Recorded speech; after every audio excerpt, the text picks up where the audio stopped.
Students, welcome to JRF net and PhD। Last video में हम unit 6 commercial law start कर चुके हैं और हमने उसके फर्स्ट सब यूनिट भी डिस्कस कर लिया जो हमारे essential elements of contract and E contract. आज हम करेंगे सेकेंड सब unit that is breach of contract, frustration of contract. So let's start. A breach of contract means failure to perform any term of a contract without a valid excuse। तो simple सा breach of contract कब होता है? जब एक party fails to perform their obligations.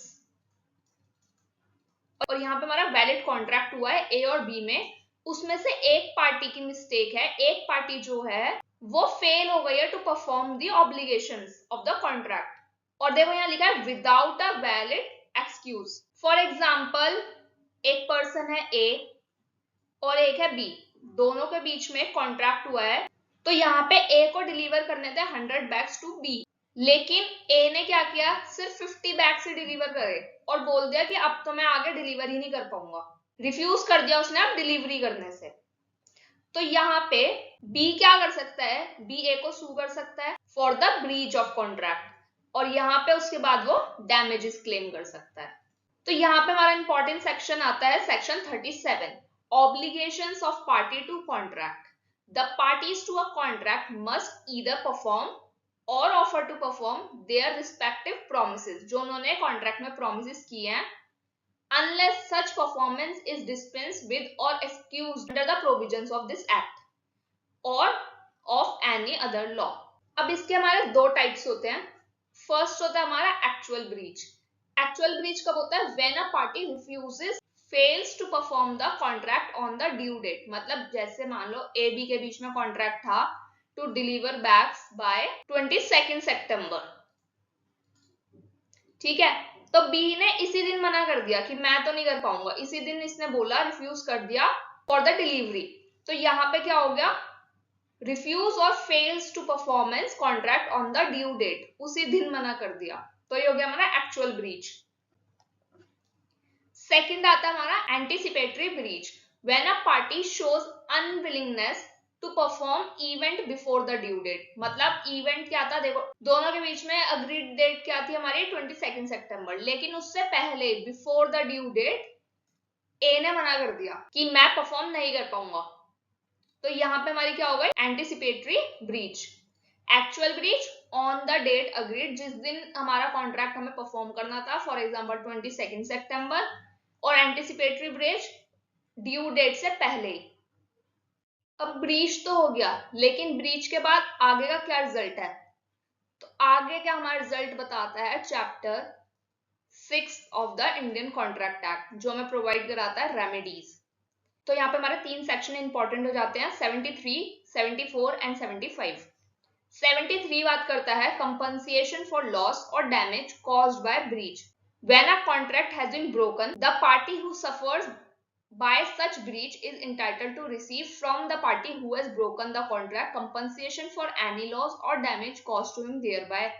Simple सा देखो, कुछ नहीं बोल रहा है सेक्शन, ये बोल रहा है हमने ए और बी का केस पढ़ा 100 बैग्स का, यहाँ पे ए फेल हो गया टू परफॉर्म द कॉन्ट्रैक्ट, तो यहाँ पे बी को क्या हुआ, उसकी वजह से लॉस हो गया। तो जो बी है, he is entitled to receive damages from a. यहाँ पे हमारा एक बहुत इंपॉर्टेंट केस आता है, वो है हमारा हेडले वर्सेस बैक्सेंडल, 1854 का केस है। यहाँ पे जो एपिलेंट था हेडले, उसकी एक मील थी अपनी, इस मील का क्रैंकशाफ्ट जो था वो टूट गया था, जिसकी वजह से मील का सारा काम रुक गया। एपिलेंट होता है, ये ठीक करने के लिए किसको देता है, रिस्पोंडेंट को, जो हमारा वैसेंडल, ये शाफ्ट देता है इसको ठीक करने के लिए, लेकिन जिस दिन इसे रिटर्न करनी थी ठीक करके ऑन द ड्यू डेट, इसने उस दिन ठीक करके दी नहीं बैक्सलेंडर ने, इसने करा डिलीवरी में डिले, और इसकी वजह से जो हेडले की मील थी वो बहुत दिनों तक बंद रही। यहाँ पे हेडले को क्या हुआ, यहाँ पे जो इसको प्रॉफिट होना था उसका लॉस हो गया, इसको यहाँ पे प्रॉफिट्स नहीं हुए। तो ये भाई साहब कहाँ जाते हैं, हमारे कोर्ट में। तो यहाँ पे इशू जो आया कोर्ट में वो ये था क्या जो प्लेंटिफ है वो डैमेजेस क्लेम कर सकता है for the loss of profit cause by the delay in the delivery? यहाँ पे डिले हुआ हमारा डिलीवरी में। कोर्ट बोलता है कि जो रिस्पोंडेंट है he will not be liable. अब लायबल क्यों नहीं हुआ रिस्पोंडेंट?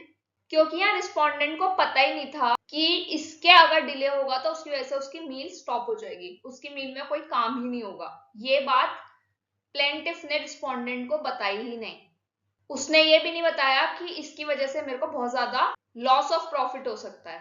तो यहाँ पे कोर्ट ने हेल्ड किया कि रिस्पोंडेंट जो है वो लायबल नहीं होगा। Section 74 compensation for breach of contract where penalty stipulated for. अब पेनल्टी क्या होता है हमारा? जहां पे रिस्पोंडेंट को लॉस से ज्यादा पे करना पड़ रहा है, उसके ऊपर पेनल्टी लगी है। Section 75 party rightfully rescinding contract entitle to compensate. मतलब यहाँ पे पार्टी ने सही ढंग से ठीक तरीके से कॉन्ट्रैक्ट को रद्द कर दिया है, तो वो इंटाइटल्ड होंगी डैमेजेस के लिए। मतलब पार्टी की साइड से कोई मिस्टेक नहीं थी।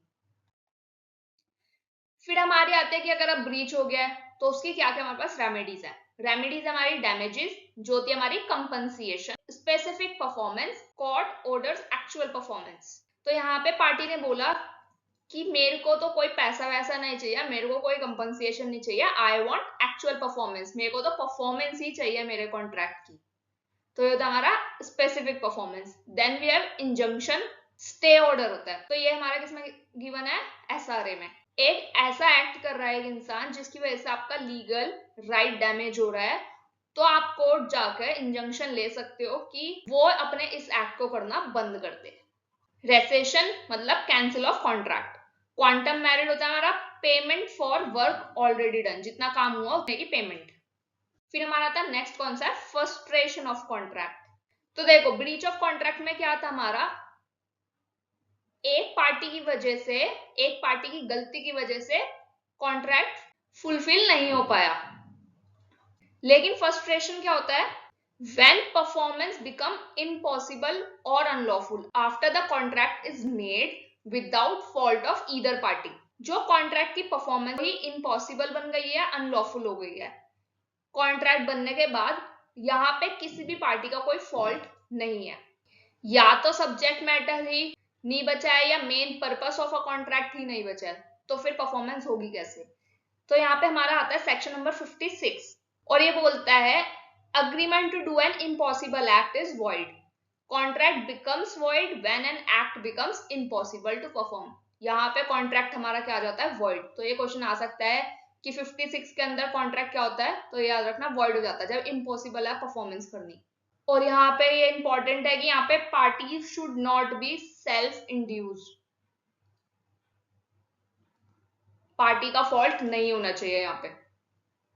सत्यव्रत घोष, इस केस में सुप्रीम कोर्ट ने बोला frustration applies when performance become impossible और इनप्रैक्टिकेबल। और जो फर्स्ट केस था जिसने डिस्कस किया about frustration of contract, Paradine versus Jane, 1647 का केस था ये। यहाँ पे डिस्कस हुआ था हमारा first time frustration of contract, लेकिन अप्लाई नहीं हुआ था। अप्लाई हुआ हमारा टेलर वर्सेस कैडवेल के केस में। ये हमारा 1863 का केस, टेलर वर्सेस कार्डवेल 1863। तो यहाँ पे जो टेलर था उसने रिस्पोंडेंट से एक म्यूजिक हॉल को रेंट पे लिया for music concert. Music concert करने के लिए उसने रेंट पे लिया एक म्यूजिक हॉल, लेकिन जिस दिन इवेंट होना था उससे पहले ये हॉल जल गया। यहाँ पे देखो किसी भी पार्टी का फॉल्ट तो नहीं था ना जलने में, तो यहाँ पे अप्लाई करा कोर्ट ने doctrine of frustration, frustration of contract, जहां पे अब जो एक्ट है वो परफॉर्म करना इम्पॉसिबल हो गया या अनलॉफुल हो गया। अब वो म्यूजिक कॉन्सर्ट तो परफॉर्म नहीं कर सकता ना, तो यहाँ पे अप्लाई होता है frustration of contract. Doctrine of supervening impossibility, अभी आपको कंफ्यूज करने के लिए ना वर्ड्स दे देंगे, तो देखने में लगेगा तो बहुत डिफिकल्ट है, आपको समझ में नहीं आ रहा। इसका सिंपल मतलब होता है जब कॉन्ट्रैक्ट बन गया है उसके बाद due to some unexpected event जो कॉन्ट्रैक्ट की परफॉर्मेंस है वो इम्पॉसिबल हो गई है या अनलॉफुल हो गया कॉन्ट्रैक्ट, तो वो बन जाएगा हमारा वॉइड। तो ये ध्यान रखना है, इसी में यूज होगा फ्रस्ट्रेशन ऑफ कॉन्ट्रैक्ट में। ग्राउंड्स ऑफ फ्रस्ट्रेशन, डेथ और incapacity of the party in personal contract. Party की डेथ हो गई है, इनकैपेबल है for the performance of the contract. For example a and b के बीच में कॉन्ट्रैक्ट होता है फॉर द कॉन्सर्ट कि ए को परफॉर्म करना है बी के कॉन्सर्ट में।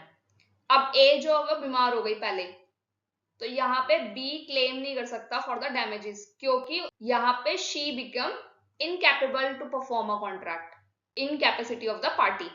चेंज इन लॉ हो गया है, destruction of the subject matter है, वॉर और नेचुरल डिजास्टर हो गया, गवर्नमेंट का इंटरवेंशन हो गया, तो ये हमारे हैं ग्राउंड्स ऑफ फ्रस्ट्रेशन। और एक बार शॉर्ट में देख लेते हैं difference between void contract and voidable contract. Agreement के बारे में तो हम डिस्कस कर चुके हैं फर्स्ट वीडियो में। तो देखो, जो वॉइड कॉन्ट्रैक्ट होती है उसकी वैलिडिटी होती है नॉट वैलिड एट ऑल, ये कभी भी वैलिड ही नहीं होते हैं। एक बार वॉइड हो गया कॉन्ट्रैक्ट तो वॉइड हो गया, it will never become valid contract. लेकिन जो हमारे वॉइडेबल कॉन्ट्रैक्ट होते हैं ये वैलिड होते हैं unless rejected by aggrieved party, जब तक अग्रीव पार्टी रिजेक्ट नहीं कर देती। इसका लीगल इफेक्ट क्या होता है वॉइड कॉन्ट्रैक्ट का? नो राइट और ऑब्लिगेशन अराइज, यहां से कोई राइट अराइज नहीं होगा, ना कोई ऑब्लिगेशन अराइज होगी। लेकिन वॉइडेबल में राइट भी अराइज होगा अनलेस कैंसिल्ड। वॉइड क्यों होता है कॉन्ट्रैक्ट? इलीगल है, अनलॉफुल है, अनइनफोर्सिएबल है। यहाँ पे होता है due to lack of free consent, ये हम पढ़ चुके हैं सेक्शन 14, 15, 16, ये जो हमने फर्स्ट वीडियो में डिस्कस किया था। इसका एग्जांपल क्या है वॉइड का? Contract with minor. मैंने बताया था कॉन्ट्रैक्ट विद माइनर हमेशा वॉइड होता है। सेक्शन 11 में हमारी कंपिटेंसीज दी हुई है, वहां पे मेजर होना चाहिए, साउंडनेस ऑफ माइंड होना चाहिए और डिस्क्वालिफाइड बाय लॉ नहीं होना चाहिए। अगर ये सब होगा तो वॉइड हो जाएगा कॉन्ट्रैक्ट। लेकिन वॉइडेबल का एग्जांपल क्या है? Contract by miss representation. तो यहाँ पे डिपेंड करता है अग्रीव पार्टी पे कि वो उसको वैलिड करेगा या वॉइड कर देगा। अब करते हैं practice questions. Which section of the Indian Contract Act deals with the compensation for loss due to breach of contract? ये हमने डिस्कस कर लिया है, ये हमारा section number 73। Anticipatory breach of a contract occurs, ये मैंने बताया था दो टाइप की ब्रीच होती है, एक्चुअल एंड एंटीसिपेटरी। एक्चुअल होती है ऑन द ड्यू डेट और एंटीसिपेटरी हमारी होती है बिफोर। तो देखो आफ्टर वाला नहीं होगा। A party performs his obligation early, perform तो हुआ ही नहीं है यहाँ पे obligation. A party refuse to perform before, यहाँ पे option number c. Which of the following is not a remedy for breach of contract? हमने रेमेडीज डिस्कस करी ब्रीच ऑफ कॉन्ट्रैक्ट की, तो डैमेजेस था, स्पेसिफिक परफॉर्मेंस था, इंजंक्शन था, but writ petition हमारी रेमेडी नहीं है ब्रीच ऑफ कॉन्ट्रैक्ट की। Frustration of a contract is govern under, frustration of the contract हमने डिस्कस करा और वो हमारा दिया हुआ है सेक्शन नंबर 56 में। फ्रस्ट्रेशन मींस, फ्रस्ट्रेशन का मतलब क्या होता है? Breach by one party? नहीं, फ्रस्ट्रेशन ब्रीच ऑफ कॉन्ट्रैक्ट से अलग चीज है। यहाँ पे किसी भी पार्टी का फॉल्ट नहीं होता है फ्रस्ट्रेशन में। Performance is intentionally delayed, intention भी नहीं होता किसी पार्टी का। Subsequent impossibility of the performance, termination by the agreement, तो option number c. In which of the following cases was the doctrine of frustration applied, इनमें से किस केस में डॉक्ट्रिन ऑफ फ्रस्ट्रेशन अप्लाई हुआ था हमारा? Option number c. A contract with a minor is, ये होता है वॉइड अब इनिशियो, मतलब वॉइड होता है, ये मैंने काफी बार डिस्कस कर लिया। इसका केस है ये मोहिरी बीबी, और इसका केस का नाम ही आ गया था एक बार तो पेपर में, ये दिसंबर 2024 वाले में, कि माइनर कॉन्ट्रैक्ट से रिलेटेड कौन सा केस है। This section defines avoidable contract.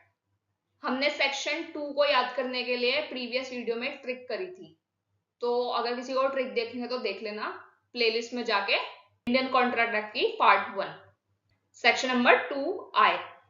An agreement becomes voidable when, voidable कब हो जाता है? It is not registered, one party has no intention to perform, consent is not free, ये हमने अभी डिस्कस किया, जब consent free नहीं होता तो voidable हो जाता है। Which of the following contract is not void, इनमें से क्या void नहीं है? तो हमने पढ़ा minor contract हमारा void होता है, unlawful object, contract without consideration भी हमारा void होता है, कॉन्ट्रैक्ट विद कॉम्पिटेंट पार्टीज, ये हमारा वर्ड नहीं होता है, ये हमारा वैलिड कॉन्ट्रैक्ट होता है। So that's all for the video. कोई भी क्वेरी हो तो कमेंट सेक्शन में लिख देना, और किसी सब्जेक्ट से रिलेटेड या कॉन्ट्रैक्ट में किसी और स्पेसिफिक टॉपिक पे वीडियो चाहिए तो do right in the comment section. Thanks for watching.